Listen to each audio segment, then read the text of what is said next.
नमस्कार, खबरों की खबर में आपका स्वागत है। आज उन सारे हिंदू विरोधी ताकतों को एक ऐसा झटका लगा है कि जिससे उबरने में उनको सालों लग जाएंगे। आज इनका पूरा काला चेहरा बेनकाब हो गया है। जो लोग हिंदुओं को आतंकवादी साबित करने में अब तक अथक प्रयास में जुटे हुए थे, जिन लोगों ने हिंदू के बीच डिफरेंसेस पैदा करने की, उसे डिफाइन करने की जो कोशिश में ये लोग जुटे हुए थे, आज उनके गाल पे ऐसा तमाचा लगा है कि जिसकी गूंज उन्हें जिंदगी भर सुनाई देगी।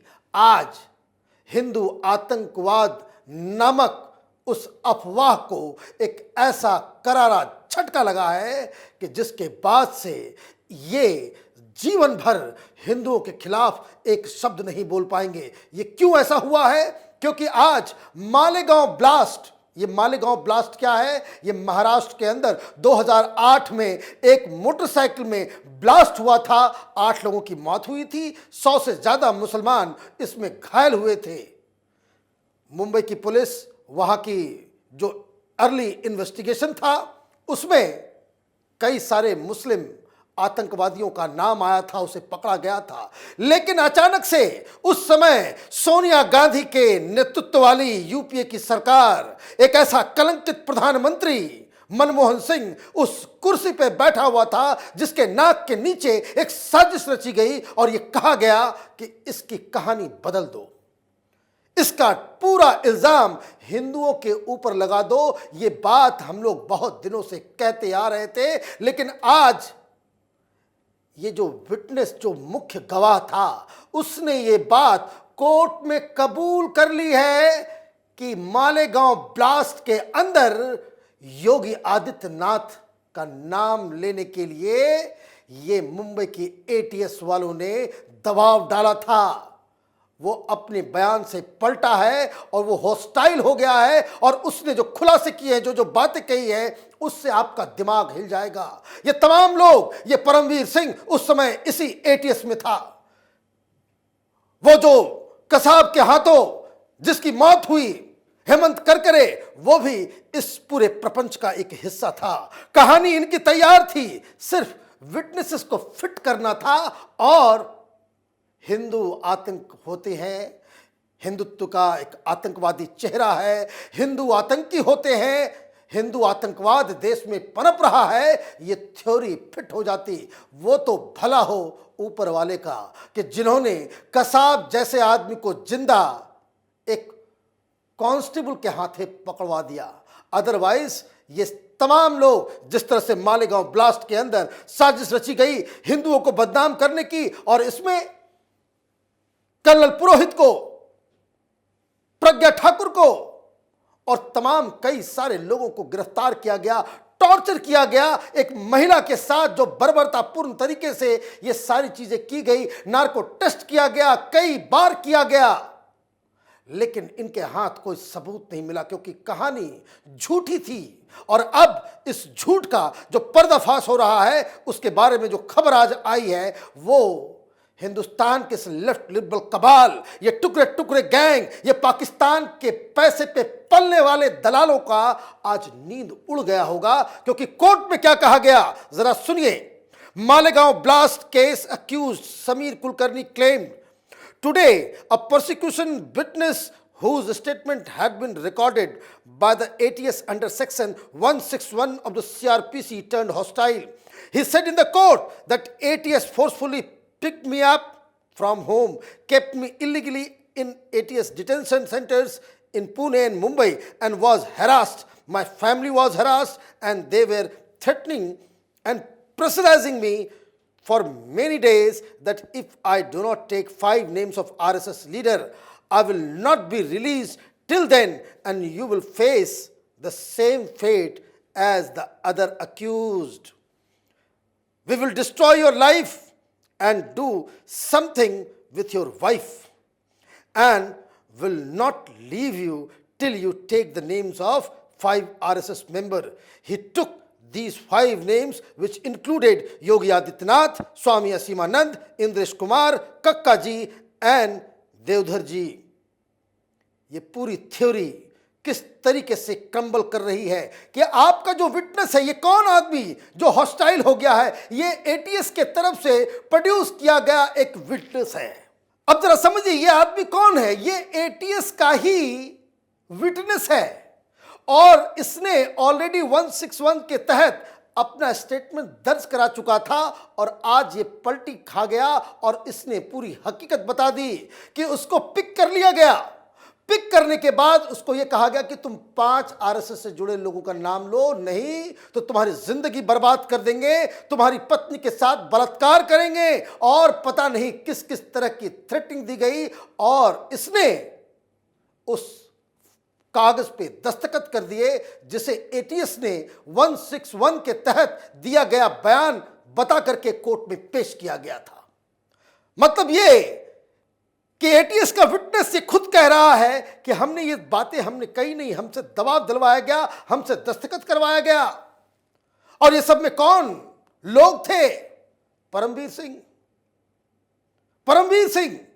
और बड़े हैरानी की बात है कि जब प्रज्ञा ठाकुर को, कर्नल पुरोहित को पकड़ा गया था तो शिवसेना पहली पॉलिटिकल पार्टी थी जो सामने आकर के ये कही थी कि ये जो एनसीपी वाले हैं ये षड्यंत्र रच रहे हैं, ये हिंदुओं को बदनाम करने के लिए, हिंदू संगठनों को बदनाम करने के लिए, हिंदुओं को आतंकवादी घोषित करने में जुड़े हुए हैं। उस वक्त महाराष्ट्र के अंदर कांग्रेस पार्टी और एनसीपी की सरकार थी। आज इसी एनसीपी के गोद में बैठ के उद्धव ठाकरे, और मजेदार बात यह है कि सामने में जो आर्टिकल आया था वो उद्धव ठाकरे के नाम से आया था और जिसमें इन लोगों ने सारा विरोध किया था। अब दूध का दूध पानी का पानी हो रहा है और एक ऐसे शख्स को आपने मुंबई का पुलिस कमिश्नर बनाया कि जो इस पूरी साजिश में शामिल था। क्या बताया गया है आगे? Mentioning the prosecution witness had nailed farmer police commissioner Paramveer Singh's role in harassment. Kulkarni said, the names recorded of some Mumbai police officers were Param Kroor Singh. I will not call him Paramveer Singh. The second name was Sri Rao. They said that the story is ready and we just need to fill in the names. He was saying this in the court. This was such a big conspiracy in a country where Hindu are in majority. It was such a big conspiracy against our highest social and religious leadership by Congress. Paramveer Singh and Sri Rao were puppets. मतलब ये इसने सारी बातें कह दी कि जो परम क्रूर सिंह है इसने ही यातनाएं दी हैं। प्रज्ञा ठाकुर की आह ऐसे खाली नहीं जाएगी। एक साध्वी के साथ बर्बरतापूर्ण तरीके से आपने उसे टॉर्चर किया। आज अपनी इज्जत हथेली पे लेकर भटक रहा है दर दर। ये परमवीर सिंह, ये वसूली कांड, ये ऐसे ऐसे लोग इस सिस्टम में कैसे सरवाइव कर जा रहे हैं और इतनी ऊंचाई तक पहुंच जाते हैं, ये भी एक सवाल है। और ये विटनेस यही कह रहा है कि परमवीर सिंह और ये पूरे एटीएस के लोगों ने कहा था कि कहानी पूरी तैयार है, अलग अलग जगह पे सिर्फ विटनेस को लाना है, झूठी गवाही दिलवानी है, झूठे बयान दर्ज करवाने हैं और हिंदुस्तान में हिंदू आतंकवादी हैं ये साबित करने की पूरी तैयारी थी। ये तो समय बदलता गया, कहीं इनको कोई सबूत नहीं मिला, तमाम तरह के प्रोपेगेंडा। और ये सबसे बड़ी बात कि ये सारी चीजें किस हिसाब से हो रही थी? ये सारी चीजें कांग्रेस के कहने पे हो रही थी। और ये परमवीर सिंह और श्री राव, ये सब पुलिस अधिकारी के नाम पे जो कलंक हैं, इन लोगों को ये पपेट बता रहे हैं। अब ये कहानी तो आ गई, एनआईए की जांच भी है, हिंदुस्तान में तथाकथित एक बाहुबली सरकार भी है। ऐसे ऐसे जिसको कह सकते हैं कि खाकी वर्दी को कलंकित करने वाले अधिकारियों के साथ क्या किया जाए? क्या इन लोगों की जगह काल कोठरी नहीं है? क्या इन लोगों की जगह तिहाड़ के अंदर छोटे छोटे सेल्स में नहीं है? और ये सारी चीजें क्यों हो रही है?